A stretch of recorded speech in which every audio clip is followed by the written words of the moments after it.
You take me there, you make me better. When I hold your hand, I leave the ground. Hey, you promised me. In order to get your hard-earned money and or your credentials, a scammer needs to use their master manipulation skills. Some are better at manipulation than others, which is good for us if they're worse. Another thing a scammer needs to do is their research. And quite often, at least the ones that I run into, they have done no research or little research on the people that they purport to be. So, if you get somebody on the phone trying to tell you they're from Apple or McAfee, or you get somebody in your email trying to tell you that you've got an inheritance from a long lost relative, or you get somebody in your DMs on whatever platform you happen to be on trying to tell you that they are Huey Lewis out of the Huey Lewis and the News music group, make sure you research everything that they have to say to find out if they're true. Now, this scammer we're about to get into was definitely one fry short of a Happy Meal. And I made sure, even as glaringly obvious as it was that he was a scammer, that I did a little bit of research, because I didn't know anything about the actor he was pretending to be either. Let's get into it. Depending on your age and the kind of things that you happen to watch, you may know who Jay Harrington is. I didn't, but I sure as heck knew that this guy on Facebook was not Jay, because he started off with the whole scammerific saying, "I wish I could receive hello from that sweet woman that truly loves watching my movies. Love heart, love heart." And you really got to ask yourself, would somebody in their 50s actually use an extensive amount of emojis? Not very likely.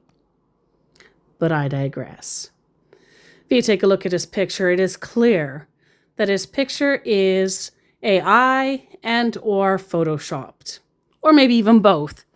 The hand does not really fit the way it's turned, the way it's touching his face. It does not look right. There's something fishy about it. So, of course, I called him a fool. And of course, with scammer demanding, "Message me right now," he says. But before I messaged him, I took a look at the rest of his Facebook. And he had only had 2 likes and 9 followers, so at the time he was very unsuccessful. I have no idea if he exists anymore. But he said he was a musician in a band. So I took a look, a very, very small glance at his Wikipedia.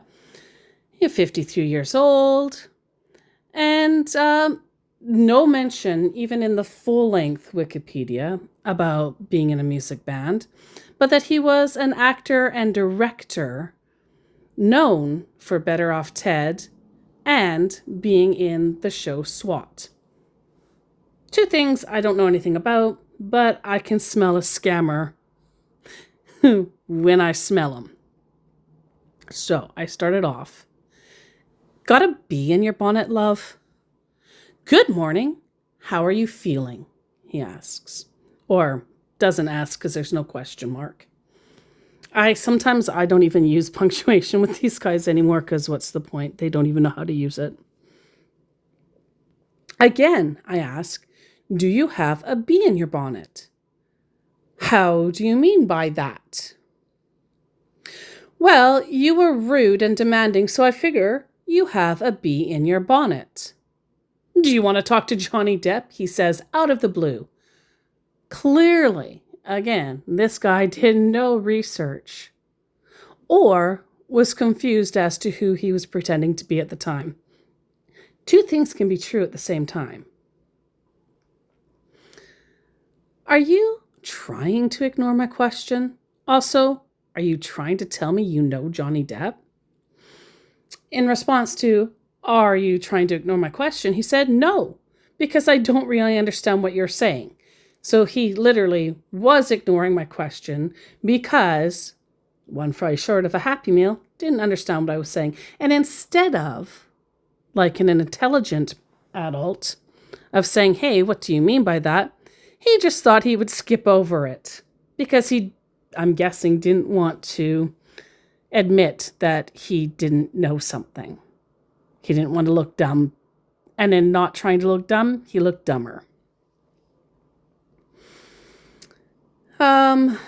And in response to, are you trying to tell me you know Johnny Depp? He says, yes, very well.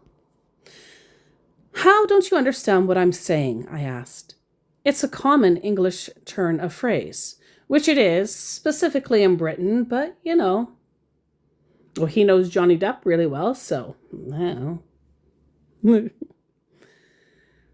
Are you from an English-speaking country? I asked. So funny, he states. Yes, first world people are indeed funny. Maybe you are one of those people, he says. A funny first world person? Indeed, I am. From where do you hail?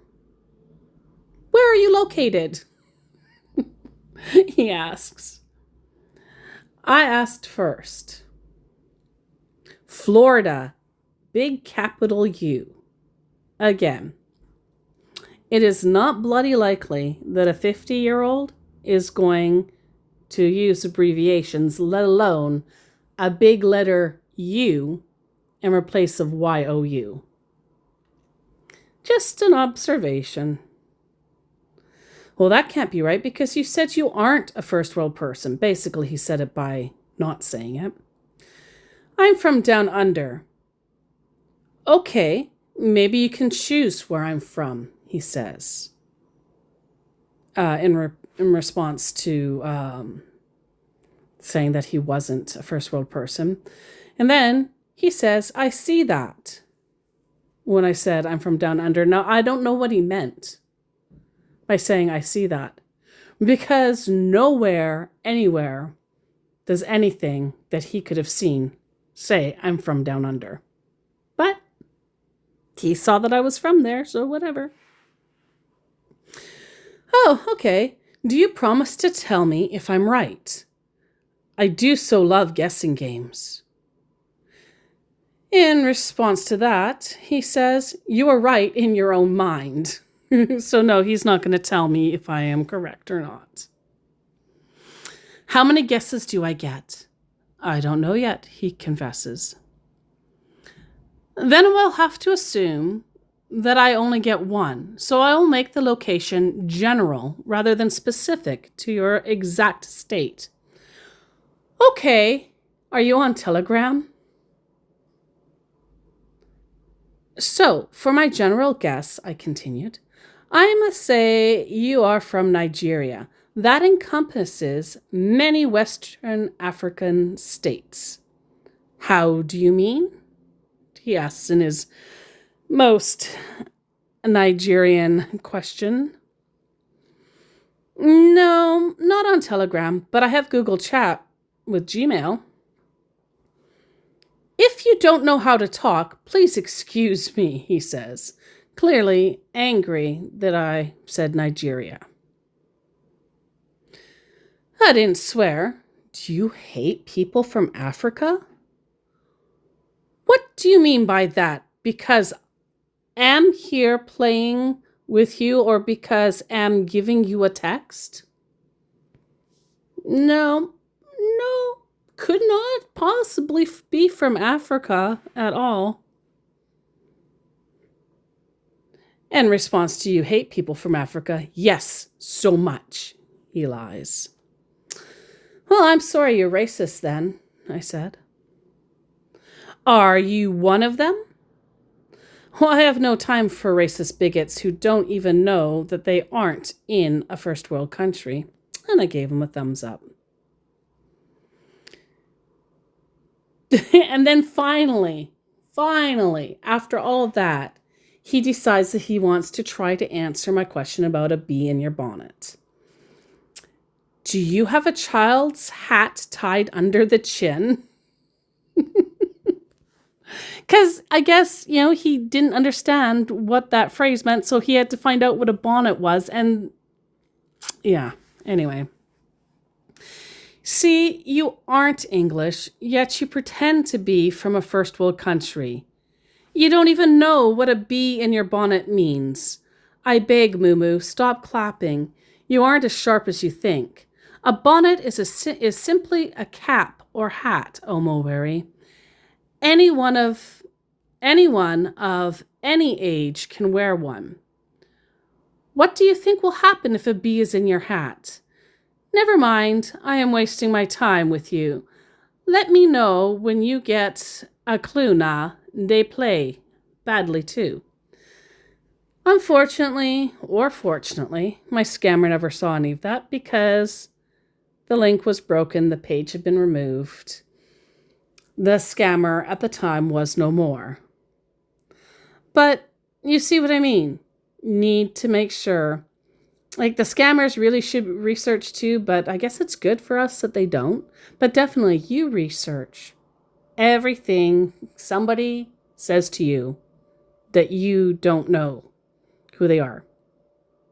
That was poorly crafted in a sentence, but I think you know what I mean.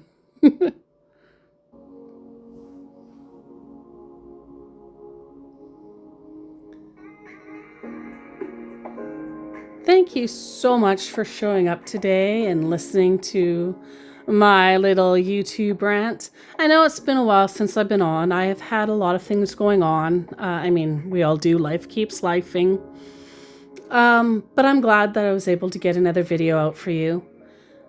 Please make sure you let me know what you think. Or if you have any questions, I will absolutely answer whatever it is that you have a question for. Well, as long as it's within reason. There's some things that are just left unsaid. Anyway, I hope you enjoy the rest of your time zone, wherever you are, whenever you're listening. And just know, you are safe, you are loved, and you are blessed.